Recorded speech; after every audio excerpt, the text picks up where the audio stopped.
Alright, so I figured I'd squeeze in a quick assembly video on the pens. It's pretty straightforward, essentially. What you want is to make sure everything's nice and clean, there's no grit in the barrel.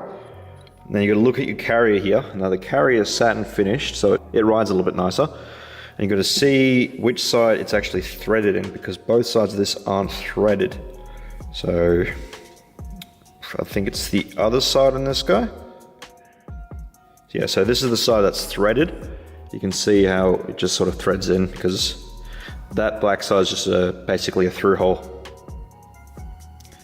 Just makes everything easier, it makes cleaning easier and stuff, and you ever get gunk in there, you can just blow it straight through with an air compressor.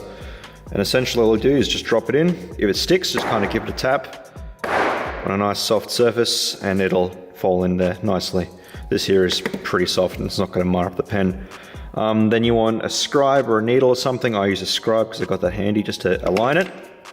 And then you get your handy dandy insert. You'll get a spare one of these with my pens. This is a Schmidt something or other. It says on the website, Schmidt EasyFlow 900M. Oh yeah, forgot the O-ring, very important. That just kind of, very small little O-ring, that just kind of keeps the cap on there a little bit better.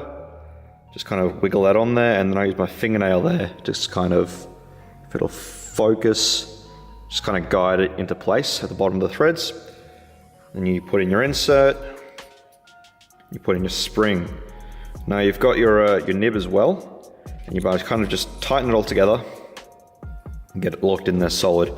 And that's going to hold in our carry in place right now, because if you don't do that, let's get the light on there, because if you don't do that, the carrier is going to spin around and make it a pain in the ass. All right, next part is Loctite. So I use blue Loctite, that's very important. If you use red Loctite, you run the risk of ruining your parts. So blue Loctite almost always, because in reality, we're not holding on like fucking car doors and shit here. It's just a button on a pen. So blue Loctite is more than ideal.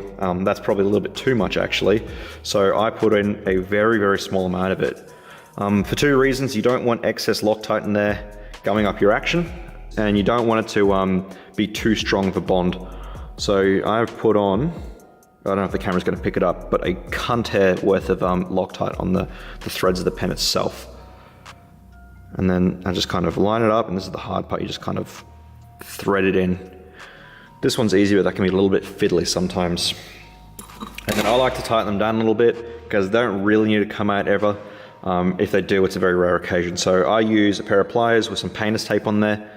And if you're doing this at home, you've got to be pretty careful just to not to mar up the surface. So don't go nuts with it, just moderate pressure and just kind of give it like an extra, quarter rotation, if that. And then that is there. So the action's still a little bit, it's good, but it could be better. So I like to use a little bit of nano oil, and very lightly. I don't want to over lube it, because that's potentially that can potentially attract dirt. So I did like 4 little drops of nano oil on there, and then just kind of work it in. And you can see just that little bit nicer, and it's going to move around and get on the contact surfaces in there and make it a nicer functioning pen. So at that point, I reckon the action's pretty good. So we're going to put the clip on. So the clips on these are all numbered. This is number 22. So whoever ends up getting number 22, this is your pen. So I set the tension on these a little bit stiff. And the way I do it is just kind of hold it in the pliers, and I give it a little bit of a push.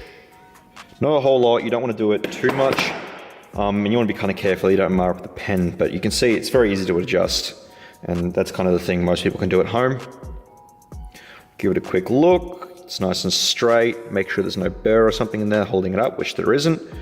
And then get your bloody screw, nicely two-toned as you can see. And then again, not too much, although it isn't too critical with this because it is a much larger thread. And if there's excess, it doesn't really matter. And then you just kind of tighten it down with a T15. Look at it sideways, make sure it doesn't rattle when I tap it.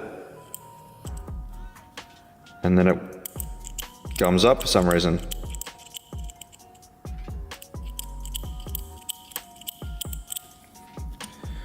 Give another drop of oil, because I think I might have missed a spot. Much better. And there's the pen. So quick tip, and this goes for pretty much any folder or pen like this. If you Loctited something and you want it to come loose, what you don't want to do is get a pair of pliers and start cranking on it, because that's where you start to strip threads and it's just a bad day. What we need is a Bic, and all you really got to do is hit it with the heat real quick. You don't want to go too long, and just kind of break the bond, that Loctite a little bit, and then you can easily kind of take it apart. Maybe with pliers, you're very careful, but definitely don't just start cranking on it with pliers, because that's just a bad day. Ideally, you'd use a soldering iron. I don't have one, and that works a little bit nicer, but a BIC also works, and I've never had an issue using a BIC. Of course, anything like this, knives especially, less is more. You really don't need to bring too much Loctite in your parts anyway if you want them to come apart. Alright, so that's the assembly video on the DV MIG pens. I figured I'd just do this real quick so people can see how to maintain their pens properly and, you know, take it apart and replace ink cartridges and all that without stuffing out their pens, because I had a customer, he Loctited the cap on this thing and then he marred it up trying to get it off with pliers. Not a huge deal. I'm sending him out a replacement under warranty, no charge. So not the end of the world, but it'd be a lot easier if you just, you know, didn't fuck it up in the first place. Anyway, thanks for watching guys, and I'll see you on the next video.